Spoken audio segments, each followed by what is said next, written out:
হজ্জ ব্যবস্থাপনায় অসুবিধা, আজিজিয়া ক্যাটাগরির পরিবর্তে গ্রিন ও হোয়াইট ক্যাটাগরির দাবি জানিয়ে প্রধানমন্ত্রীর উদ্দেশ্যে স্মারকপত্র প্রদান করলেন দায়ান।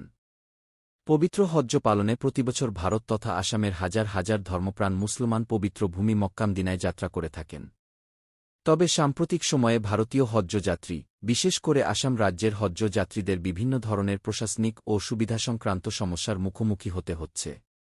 বিশেষ করে আজিজিয়া ক্যাটাগরির অধীনে থাকা আবাসন, যাতায়াত ও আনুষঙ্গিক সেবার মান নিয়ে যাত্রীদের মধ্যে ব্যাপক অসন্তোষ দেখা দিয়েছে। এই প্রেক্ষিতে বুধবার করিমগঞ্জ, বর্তমান শ্রীভূমি, জেলা প্রশাসকের মাধ্যমে ভারতের মাননীয় প্রধানমন্ত্রী নরেন্দ্র মোদীর উদ্দেশ্যে একটি স্মারকলিপি প্রদান করা হয়। উক্ত স্মারকলিপি প্রদান করেন গৌহাটি উচ্চ ন্যায়ালয়ের বিশিষ্ট আইনজীবী, অসম গণ পরিষদের কেন্দ্রীয় কমিটির কর্মকর্তা এবং সমাজসেবক দায়ান হোসেন। তার সঙ্গে ছিলেন করিমগঞ্জ জেলা হজ কমিটির একাধিক প্রতিনিধি ও কর্মকর্তারা। স্মারকলিপিতে মূলত 2025-26 হজ্জ মৌসুম থেকে ভারতীয় হজ্জ যাত্রীদের জন্য পুরনো গিম কি গ্রিন ও কি হোয়াইট ক্যাটাগরি পুনর্বহালের দাবি জানানো হয়েছে।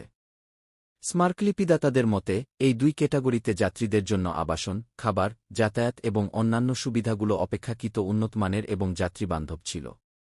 আজিজিয়া ক্যাটাগরিতে থাকা অবস্থান পবিত্র হারাম শরীফ থেকে অনেক দূরে হওয়ায় বয়স্ক, অসুস্থ এবং প্রথমবার হজ্জ পালন করতে যাওয়া ব্যক্তিদের পক্ষে তা অত্যন্ত কষ্টসাধ্য হয়ে পড়ে। দায়ান হোসেন এক বিবৃতিতে জানান,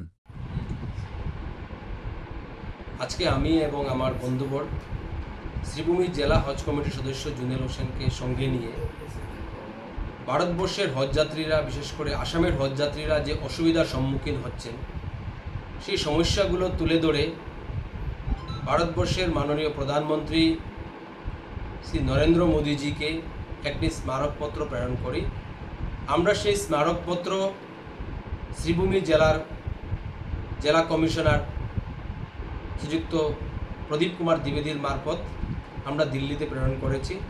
সঙ্গে সঙ্গে তার প্রতিলিপি সংখ্যালঘু বিভাগের উন্নয়ন মন্ত্রী, কেন্দ্রীয় মন্ত্রী শ্রীযুক্ত কিরণ রিজিজু মহাশয়কে, আসামের মাননীয় মুখ্যমন্ত্রী ডক্টর হিমন্ত বিশ্ব শর্মাকে আমরা প্রেরণ করেছি।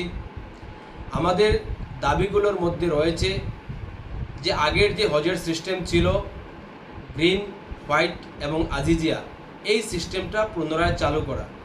কারণ যদি গ্রিন সিস্টেম চালু করা হয় তাহলে হজযাত্রীরা নিজে পায়ে হেঁটে পবিত্র হরম শরীফ কাবাগরে গিয়ে নামাজ আদায় করতে পারবেন, যেখানকার ডিস্টেন্স থাকবে মাত্র 500 মিটার। যদি সেটা হোয়াইট ক্যাটাগরিতে হয় সেখানে ডিস্টেন্স থাকবে 1000 মিটার, সেখানেও মানুষ পায়ে হাঁটে গিয়ে হজযাত্রীরা পবিত্র কাবাগরে গিয়ে হজ করতে পারবেন, নামাজ আদায় করতে পারবেন।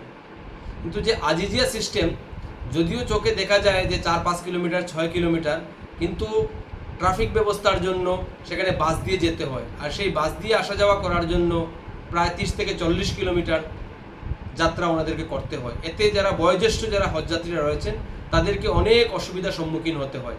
অনেকেই এই গরমের মধ্যে তাদের অনেকের অসুখ বিসুখও হয়ে যায়।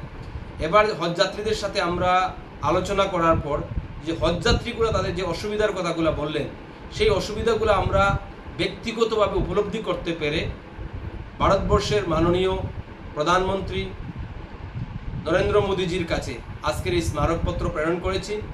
আমার এই কথার সাথে আমাদের হজ কমিটির সদস্য শ্রীভূমি জেলার জুনেল হোসেন ভাই তিনি সহমত পোষণ করেছেন। আমাদের সমাজের যারা সচেতন নাগরিকরা রয়েছেন ওনারাও আমাদের সাথে যোগাযোগ করেছেন। ওনাদের দাবিগুলো আমরা লিখিত রূপে আজকে প্রেরণ করেছি ভারতবর্ষের মাননীয় প্রধানমন্ত্রীর কাছে।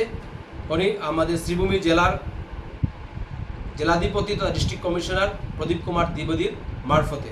আমাদের বিশ্বাস যে আমাদের এই দাবিগুলো অতি শীঘ্রই প্রতিফলিত হবে এবং এটা 2025-26 যে হজের যে মরশুম শুরু হচ্ছে সেই মরশুম থেকে সেটা প্রযোজ্য হবে।